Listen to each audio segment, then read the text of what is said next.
I'm a big sports addict. I like sports. Sports. This is the Husson Eagles Report, an inside look at Husson University athletics.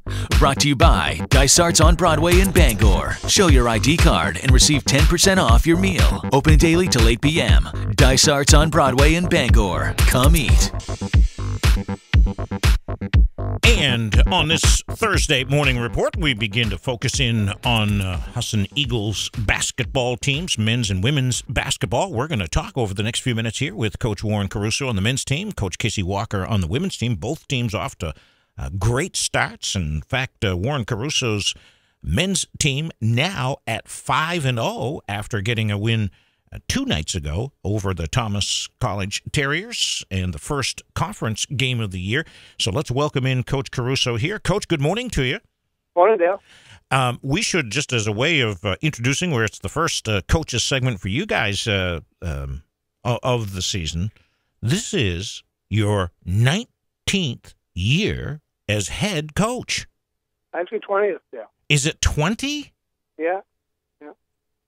Wow. 20 this year. This is, you must be old.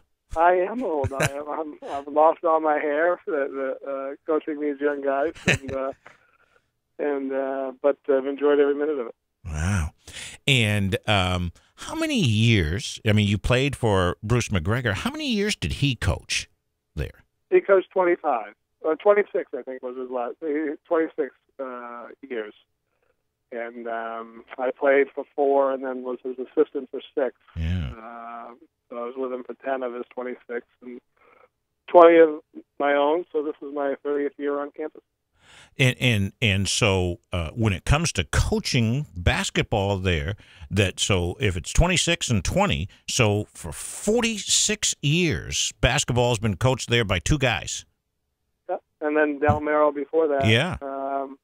And so really there's only been 3 coaches in the program's history. Isn't that something when you think about it that way? So yeah, he had 43 consecutive winning seasons, which is, to our knowledge, we haven't been able to track it down as unmatched by any program in the country. But we haven't. There's no official stat kept that way, but in unofficial research, we can't find another program that matches that. 43 straight winning seasons. Wow. Yeah. And you're off to a flying start here at 5-0. Just a thumbnail sketch here. What do you think 5 games in about your team? Well, we've liked this group right from last spring. Really, they in meeting with them at the end of the year, they're all saying the right things and wanting to really take some steps and they've done it. They've had a great off season and came in with a great sense of purpose. And we've got tremendous depth. Playing 10, 11, even 12 guys if we needed to, but night in, night out, playing 10 guys, all averaging somewhere between 15 and 22 minutes, and they've really bought into that system. Had 5 different leading scorers. Through 5 games, we've had a different person lead us in scoring every night, and again, they're pretty versatile and have a lot of pieces that do different things, and it's a fun group to coach because we have a lot of pieces to move around and ways to play them, so we're having a lot of fun.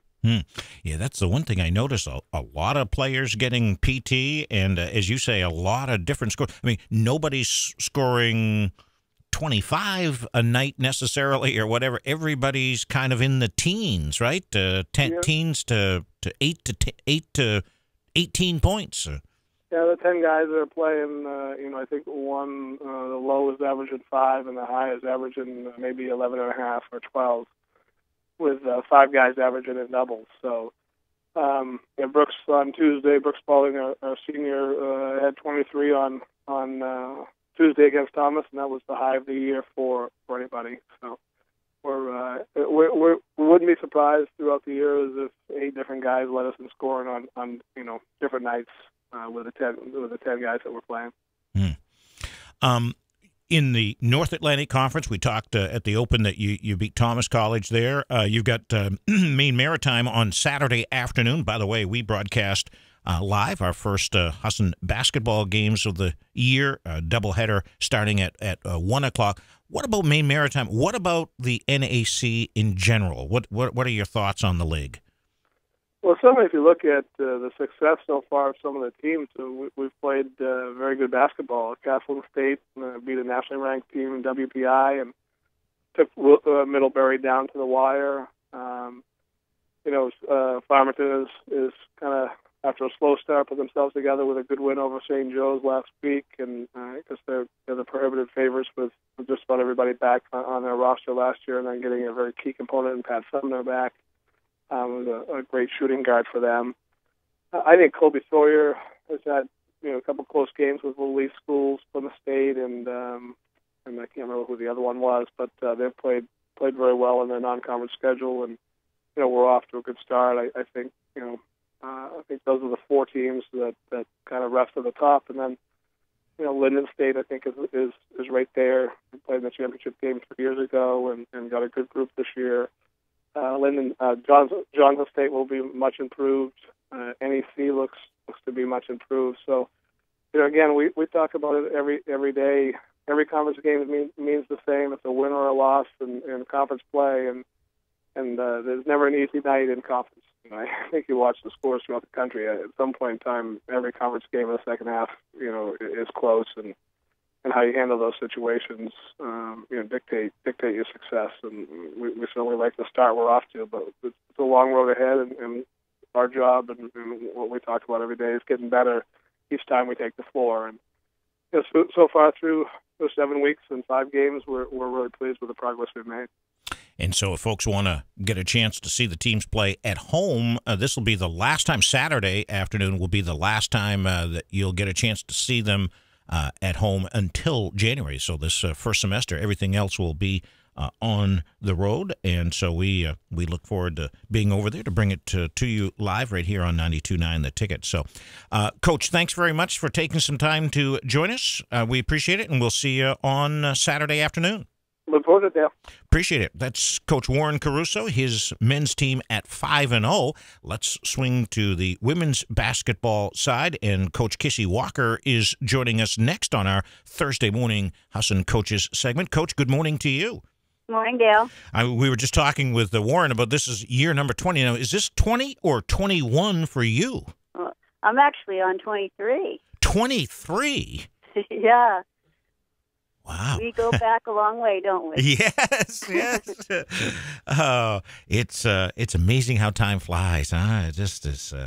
It is, and really having just as much fun as when we started out. It's, getting a new group, and it gets you energized. Mm-hmm. And, of course, I know we're going to talk, but I've got 10 new kids, so it makes it a lot of fun. Well, you're off to a 2-1 start. You lost the opener down at Bates, but you went down and beat St. Joe's, and then the other night you took care of business against Thomas College, the first conference game. So you're 2-1. How would you describe things with your team here in the early season play? Well, we've, I think, been kind of an unknown team of how we're going to be. I feel like we have some really good young talent in. I'm still kind of finding my way with which group to go with in terms of having our, starting lineup. And I think on any given night it could switch up a little bit. We've got a lot of local Maine kids from Eastern Maine, and I think we definitely have a group that can, compete in the NAC and compete perhaps for a championship. It's just not knowing yet how we're going to react where we're so young. I mean, that has to take a while with so many freshman players. You just you got to see what parts fit with other parts, right? Yeah, exactly. And, you can put out on the floor who you think might be your best 5 players, but they don't necessarily always play the best together. And so that's kind of what you're looking for is the combination. And I know one of the new players, perhaps the best known, at least in terms of name recognition, Chandler Garrett from up in Presque Isle, a terrific player, was a Miss Basketball finalist last year. She has come in and has done well, right, so far? Yeah, Chandler's starting for us. Our first week of play, she ended up getting State of Maine Rookie of the Week. She had 20 points against St. Joseph's in a buzzer beater game, and Chandler's the real deal. She doesn't have a lot of weaknesses. She's pretty consistent, steady, sees the floor, can get the ball up the floor. She can shoot. She can penetrate. So I think, hopefully things will go well with her in terms of being healthy, and you should have a great career for her at Husson. Mm-hmm. I was talking to Warren about the conference in general. You've got Maine Maritime on Saturday afternoon as well, which we will be on the air broadcasting. What are your thoughts on Maine Maritime, the conference in general this year? What do you think? Yeah, well, Maine Maritime, Craig always has the kids ready to play us. They'll come in fired up and be scrappy, and it could be a game that could have some runs and could get ugly at times. But it'll be a good test for us where we're only 3 games into the season. As far as our conference, and Castleton's probably the team predicted to win it again. They've been strong over the last so many years, as well as Colby Sawyer. New England College is always a team that's pretty tough. They've got a lot of new kids in that are from away, so we don't know a lot about them yet. Then we have Maine Maritime and Farmington, who are always solid and on any given night can upset somebody. So I think the big guns are probably Castleton, Colby Sawyer, and we were predicted, come in third in the preseason. So for us, I think it's going to be just how much we improve as the season goes along. And once all these kids get used to the conference and the culture and what it's all about, I think, things will settle in and we'll be fine.